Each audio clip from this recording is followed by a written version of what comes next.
நான் உங்கள் சாந்தி அம்மா பேசுகிறேன். நீ முருங்கைக்காய் வெண்டைக்காய் சாம்பார் பண்ண போகிறேன். வெண்டைக்காய் அரிஞ்சு வச்சுருக்கிறேன் 1/4 கிலோ. ஒரு முருங்கைக்காய் அரிஞ்சு வச்சுருக்கிறேன். 2 தக்காளி, ஒரு 100 கிராம் சின்ன வெங்காயம், கொஞ்சம் கருவேப்பிலை எடுத்து வச்சுருக்கேன்.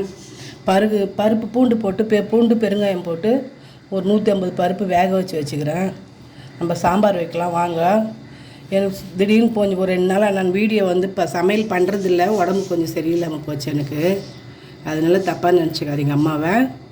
இனிமேல் தொடர்ந்து போடுறேன் வாங்க. சாம்பார் தாளிக்கலாம். நம்ம தேவையான அளவுக்கு எண்ணெய் ஊற்றிக்கலாம்.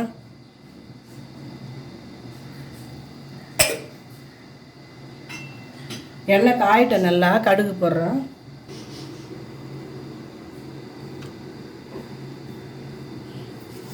கொஞ்சம் கடுகு போட்டுக்கலாம். அதில் சீரகம், கொஞ்சமாக வெந்தயம் போட்டுக்கலாம், வாசனையாக இருக்கும். வெங்காயத்தை போட்டுக்கலாம்.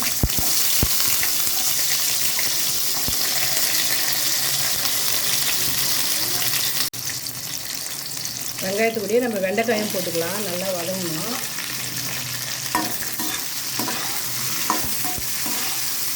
நம்ம வெண்டைக்காய் முருங்கைக்காய் சாம்பார் வைக்கலாம். 2 போட்டு வச்சா நல்லாயிருக்கும் சாம்பார். வெண்டைக்காய் நல்லா வதங்கிட்டா உப்பு போட்டுக்கிறோம். இதுலேயே கொஞ்சமாக உப்பு போட்டுக்கலாம்.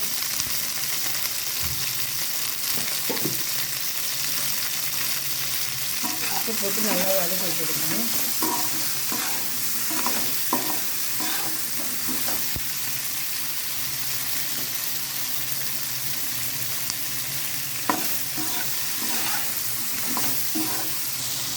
நான் பருப்பில் மஞ்சத்தூள் போடல, ஒரு 1/2 டீஸ்பூன் மஞ்சத்தூள் போடுறேன்.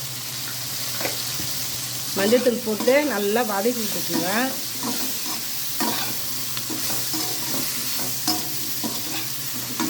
நல்லா வதங்கட்டும். அதுலேயே தக்காளி போட்டுங்க. தக்காளி கருவேப்பிலை போட்டுக்கிறேன். பருப்பில் போடணும், தக்காளி போடல. நீங்கள் பருப்பிலே போட்டு வேக வச்சுருங்க. நீங்கள் செய்ய சொல்ல பருப்பிலே போட்டுருங்க. பெருங்காயம், தக்காளி, பூண்டு போட்டு நீங்கள் பருப்பிலே வேக வச்சுருங்க. எனக்கு ஞாபகம் இல்லை அம்மாவுக்கு, நான் தக்காளி போட மறந்துட்டேன். அதனால் இதிலே போட்டு வதக்கிடுங்க. இன்னும் பருப்பிலே போட்டால் இன்னும் நல்லா குழைய நல்லா இருக்கும்.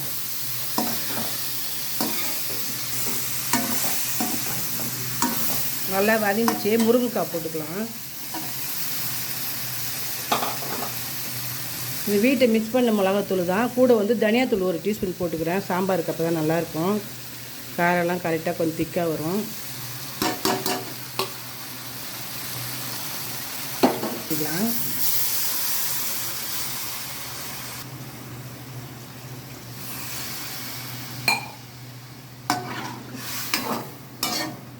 முருங்கைக்காய் வெந்துடும். கொதிக்க சொல்ல நல்லா வெந்துடும்.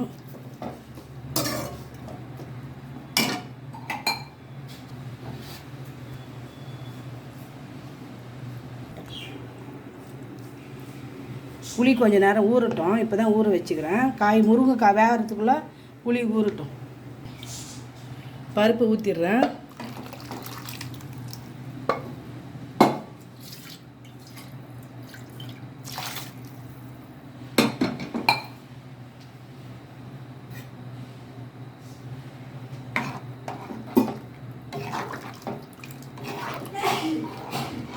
முருங்கைக்காய் வெந்தவொடனே புளி ஊற்றிக்கலாம். நான் தட்டு போட்டு இப்போ மூடி வச்சிடுறேன். பெருங்காயத்தூள் பருப்புலேயே போட்டுட்டேன்.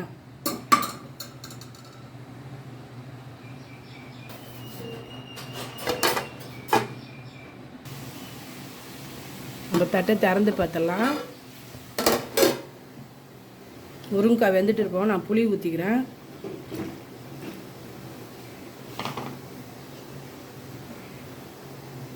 நல்லா கலக்கி விட்டுக்கலாம் சாம்பார். நல்லா ஒரு 10 நிமிஷம் கொச்சிச்சு. முருங்கைக்காய் நல்லா வெந்துட்டு இருக்கோம், பார்த்துக்கலாம்.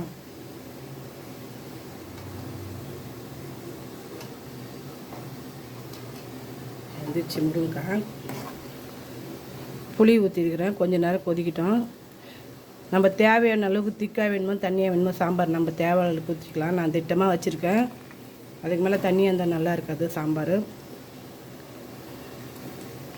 வெண்டைக்காய் சாம்பார் தனியாகவும் வைக்கலாம். நான் முருங்கைக்காய் போட்டேன், நல்லா கொஞ்சம் வாசமாக இருக்கும் முருங்கைக்காய் வெண்டைக்காய் சாம்பார். கொஞ்சம் நேரம் கொதிக்கிட்டோம். புளி ஊற்றிருக்கிறேன், கொதிக்கிட்டோம். அதனால் கொஞ்சம் மூடி வச்சிடலாம்.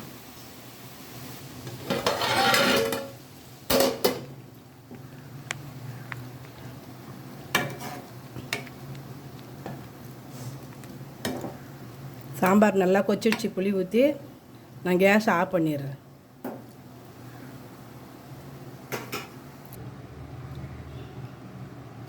வெண்டைக்காய் முருங்கைக்காய் சாம்பார் ரெடி ஆகிடுச்சு. நீங்களே இதே மாதிரி வச்சு சாப்பிட்டு பார்த்துட்டு அம்மாவுக்கு சொல்லுங்கள். அம்மா வீடியோவை நிறுத்தாமல் பாருங்கள். கொஞ்சம் உடம்பு முடியாத காரணத்தால் நான் இப்போ 2-3 நாளாக சமைக்கலை. இனிமேல் தொடர்ந்து நான் பண்ணுறேன். இந்த வீடியோ உங்களுக்கு பிடிச்சிருந்தா லைக் பண்ணுங்கள், ஷேர் பண்ணுங்கள், கமெண்ட் பண்ணுங்கள். மறக்காமல் சப்ஸ்கிரைப் பண்ணி கீழே பெல் ஐக்கானை கிளிக் பண்ணுங்கள்.